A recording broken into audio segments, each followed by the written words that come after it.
నిరుపమ గుణ సింధుర్నిత్యలక్ష్మీ సమేతో నిఖిల నిగమ వేద్యో నిస్తులో వెంకటేశ నిజ చరణ సమర్చాసక్త భక్తౌ ఘరక్షి నివసతు హృదయే మే స్వాంగ్రి భక్తిం వితన్వన్.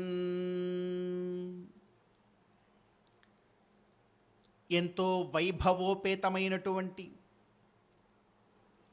సాక్షాత్తు వైకుంఠ ధామరూపమైనటువంటి ఆ తిరుమల దివ్యక్షేత్రంలో అంగరంగ వైభవంగా శ్రీ వైఖానస భగవచ్ఛాస్త్రోక్తంగా జరుగుతూ ఉన్నటువంటి స్వామివారి యొక్క సాలకట్ల బ్రహ్మోత్సవాలని మనమందరం కూడా శ్రీ వెంకటేశ్వర భక్తి ఛానల్ ప్రత్యక్ష ప్రసారముల ద్వారా ఎంతో భక్తి శ్రద్ధలతో వీక్షిస్తూ ఉన్నాం. వేలాది భక్తులు ఈ బ్రహ్మోత్సవ కాలంలో స్వామివారిని దర్శించుకోవాలని ఎంతో భక్తి ప్రపత్తులతో తిరుమల దివ్య క్షేత్రానికి చేరుకుంటూ ఉన్నారు. ఇదిగో విశేషంగా ఎంతో వైభవోపేతంగా ఆ గోవిందుడికి గోదా అమ్మవారి యొక్క మాలా సమర్పణ కైంకర్యాన్ని మరికొద్ది క్షణాలలో మనం వీక్షించబోతూ ఉన్నాం. ఎంతో చక్కగా జీయర్ స్వాముల వారి యొక్క నేతృత్వంలో ఆ కైంకర్యపు ఆరాధనలన్నీ కూడా మనం ప్రస్తుతం వీక్షిస్తూ ఉన్నాం.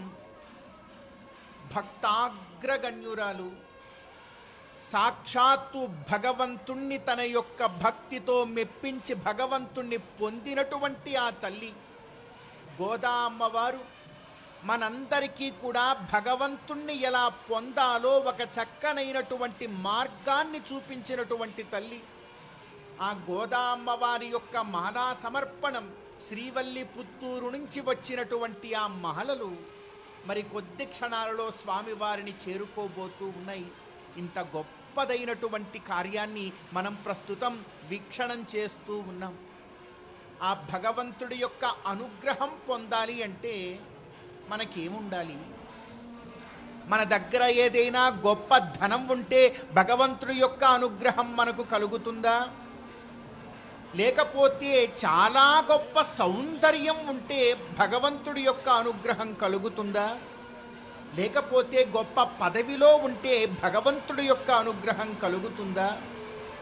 ఏమి చెబుతోంది ఉపనిషత్తు వాణి అంటే ఒకే మాట చెబుతూ ఉన్నారు పెద్దలందరూ కూడా. వేదమాత కూడా ఈ మాట నొక్కి వక్కాణిస్తూ ఉన్నది. న మేధయా న బహునా శ్రుతేన యమై వేషవృణుతే తేన లభ్యః తస్యైష ఆత్మా వివృణుతే తనూం స్వాం. నేను చాలా గొప్పగా అధ్యయనాదులన్నీ కూడా చేశానండి, చాలా గొప్పగా మాట్లాడతానండి, నాకు సకల రహస్యములన్నీ కూడా తెలుసునండి, కాబట్టి నాకు భగవంతుడు వశమవుతాడు అని అనుకుంటే అలా కాదు. యమైవేషవృణుతే తేన లభ్యః. భగవంతుడు ఎవరినైతే పొందాలని తన మనసులో అనుకుంటాడో వారికే భగవంతుడు దొరుకుతాడు తప్ప వేరొకరికి కాదు. అలా భగవంతుడు అనుకున్నాడు తన యొక్క మనసులో, నేను గోదా అమ్మవారికి వశమవ్వాలి అని అనుకున్నాడు బహుశా. మరి అందుకే అమ్మవారు సైతం స్వామివారిని పొందగలిగినది. అదే గొప్పదైనటువంటి అనుగ్రహం. అందుకే ఆ తల్లి ధరించినటువంటి మాలని ధరించడంలో ఆ భగవంతుడికి కూడా ఎంతో గొప్ప ఆనందం ఉన్నదిట. ఇంతకీ ఏమిటండి ఆ వైభవం? ఎందుకండి ఆ గొప్పతనము అనంటే ఆ గోదా అమ్మవారి యొక్క నామములోనే చూడండి. ఎంతో గొప్పగా ఆ అమ్మవారు తులసీవనములో జన్మించినటువంటి వారు, విష్ణు చిత్తుల వారికి అనుగ్రహింపబడినటువంటి ఆ తల్లికి వారు కోదై అని నామకరణం చేశారు. కోదై అంటే పుష్పమాలిక అని అర్థం. అంటే ఆమె యొక్క నామధేయమే పుష్పమాలిక. ఇంకా సంస్కృత భాషాపరంగా చూస్తే ఆ కోదై అనేటువంటి నామమే గోదా అనేటువంటి నామంగా పరిగణింపబడుతోంది. గోదా అంటే గో అంటే భూమి, దా అంటే ఇచ్చునది అని అర్థం. ఏ విధంగా అయితే త్రేతాయుగంలో శ్రీరామచంద్రస్వామి వారి యొక్క ధర్మ పత్నిగా మనందరినీ కూడా అనుగ్రహించినటువంటి ఆ సీతా అమ్మవారు భూజాతగా భూసుతగా ఏ విధంగా అయితే జన్మించిందో, అదేవిధంగా ఈ గోదా అమ్మవారు కూడా భూజాతగా జన్మించినటువంటి వారు. అందుకే అమ్మవారి యొక్క అష్టోత్తర స్తోత్రంలో చెప్తారు, రంగనాయకి గోదా విష్ణు చిత్తాత్మజా సతీ గోపీ వేషధరా దేవి భూసుతా భోగశాలిని. ఎంత గొప్పగా చెప్తూ ఉన్నారు. రంగనాయకి గోదా, అమ్మవారెవరో కాదు, సాక్షాత్తు శ్రీరంగనాయకి. ఉల్లాస పల్లవిత పాలిత సప్తలోకి నిర్వాహకోరకితనేమ కటాక్షలీలాం శ్రీరంగ హర్మ్యతల మంగళ దీపరేఖాం శ్రీరంగరాజమహిషీం శ్రియమాశ్రయామి అని ఏదైతే చెప్తున్నామో, అలా రంగనాయకి గోదా విష్ణు చిత్తాత్మజా సతీ, ఆ విష్ణు చిత్తుల వారి యొక్క వారికి కుమార్తెగా అనుగ్రహింపబడినటువంటిది ఆ తల్లి. గోపీ వేషధరా దేవి, గోపికా వేషాన్ని ధరించినటువంటి ఆ తల్లి సాక్షాత్తు భూజాతగా భూసుతగా ఆ తల్లి ఈ కలియుగంలోనే స్వామిని పొందినటువంటి, మనందరికీ ఒకానొక గొప్ప భక్తి మార్గాన్ని చూపినటువంటి ఆ తల్లి యొక్క అడుగుజాడలలో మనం కనుక పయనించినట్లయితే, ఆ తల్లి ఏ విధంగా అయితే భక్తి మార్గాన్ని ఎంతో గొప్పగా పాటించి మనకు చెప్తారు. నవవిధ భక్తి మార్గములు: శ్రవణం, కీర్తనం, విష్ణు స్మరణం, పాదసేవనం, అర్చనం, వందనం, దాస్యం, సఖ్యమాత్మ నివేదనం అనేటువంటి ఆ భక్తి మార్గాలు ఏవైతే ఉన్నాయో, ఆ భక్తి మార్గముల ద్వారా ఆ తల్లి చక్కనైనటువంటి పాశురములతో ఆ కృష్ణ పరమాత్మను కీర్తించినటువంటిదై, ఏ విధంగా అయితే సంక్రాంతికి ముందు రోజు భోగి పర్వదినాన స్వామివారిలో శ్రీరంగ క్షేత్రంలో స్వామివారిని ఎలాగైతే పొందిందో,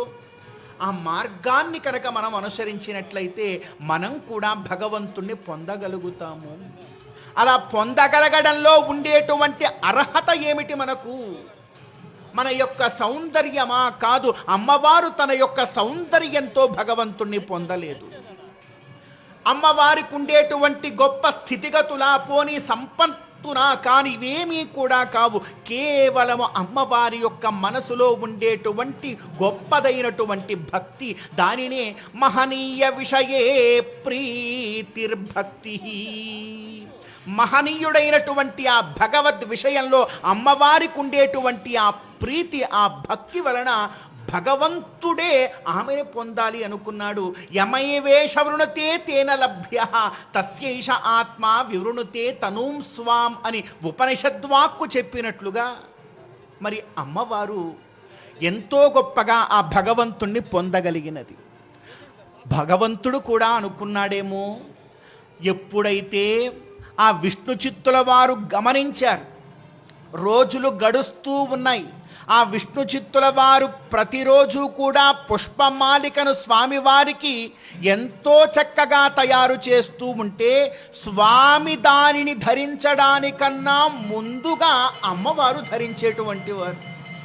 అలా ధరిస్తున్నదన్న విషయాన్ని గమనించినటువంటి ఆ విష్ణు చిత్తుల వారు, అయ్యయ్యో ఎంత అపరాధం జరిగిపోయింది ఆ భగవంతుడి యొక్క విషయంలో అని తనలో తాను చింతిస్తూ ప్రాయశ్చిత్తాన్ని చేసుకుంటూ, ఆ తరువాత నుండి అమ్మవారిని ధరించనీయకుండా మాలను తీసుకుని వెళ్ళి స్వామికి ఇస్తుంటే, స్వామి అనుకున్నారు ఆమె ధరించినటువంటి మాలని ధరించడంలోనే నాకు ఆనందం ఉన్నదని ఆ కృష్ణ పరమాత్మ సైతం అనుకున్నారు.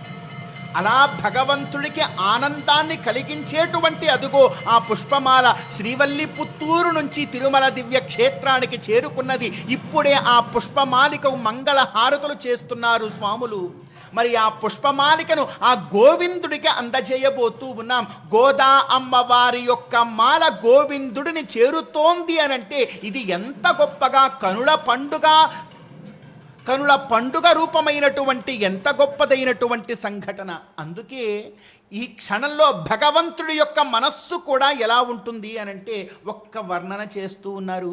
ప్రాసాదేశా దిశి దిశి చ సా పృష్ఠతస్సా పురస్సా పర్యంకే సా పథి పథి చ సా తద్వియోగాతురస్య హంహో చేతః ప్రకృతిరపరా నాస్తి మే కాపి సాసా సాసా సాసా జగతి సకలే కోయమద్వైతవాదః.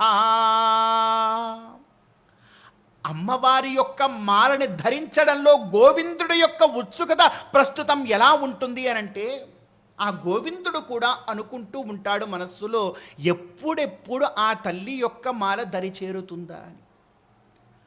స్వామివారి యొక్క మనస్సులో కూడా ఆ మాలని ధరించాలనేటువంటి కోరిక ఉంటుంది. దానికి కారణం ఏమిటి? ఎందుకు అంతలా అమ్మవారి ధరించినటువంటి మాలను ధరించడంలో, గోదా అమ్మవారి యొక్క మాలను ధరించడంలో గోవిందుడికి సైతం ఎందుకంత ఆనందం ఉండి ఉంటుంది? అదే మరి భక్తితో కూడినటువంటి బంధం. అందుకే భగవంతుడు కూడా ఎక్కడ చూసినా అమ్మవారినే బహుశా చూస్తూ ఉండి ఉంటాడు. ప్రాసాదేశా, ఏ ప్రాసాదంలో చూసినా కూడా ఆ తల్లియే కనపడుతూ ఉండి ఉంటుంది. దిశి దిశి చసా, ఏ దిక్కులో చూసినా కూడా ఆ తల్లి గురించి ఎటు నుండి వస్తోన్నది ఆ తల్లి యొక్క మాల అని చూస్తూ ఉంటాడు. పృష్ఠతస్సా పురస్సా, పృష్ఠత వెనక భాగంలోనూ తల్లి యొక్క ముందు భాగములోనూ కూడా తల్లి గురించి చింతన, ఎదురు చూపులు చూస్తూ ఉంటాడు స్వామి కూడా. అందుకే ఆ మాల పయనమవుతూ ఉన్నది స్వామిని చేరుకోవడానికి. పర్యంకేసా పథి పథి చసా, స్వామివారు ఎంతో చక్కగా విశ్రాంతి తీసుకోవడానికి ఆదిశేషుణ్ణి మీద ఆ స్వామివారు పవళిస్తారు. ఆ ఆదిశేషుడు మీద పవళిస్తున్నా కూడా ఆదిశేషుడు కంటికి కనపడడం లేదు. ఆ తల్లి యొక్క పూమాలలే స్వామికి కూడా జ్ఞాపకం వస్తున్నాయేమో. పర్యంకేసా పథి పథి చసా తద్వియోగాతురస్య హంహో చేతః ప్రకృతిరపరా నాస్తి మే కాపి సాసా సాసా సాసా జగతి సకలే కోయమద్వైతవాదః. ఎంత గొప్పదైనటువంటి భావన! ఆ భావనాపూర్వకంగా ఆ తల్లి యొక్క మాలని మనందరం కూడా వీక్షించి గోవిందుడి యొక్క అనుగ్రహాన్ని మనం పొందుదాం. సీతానాయక గోవింద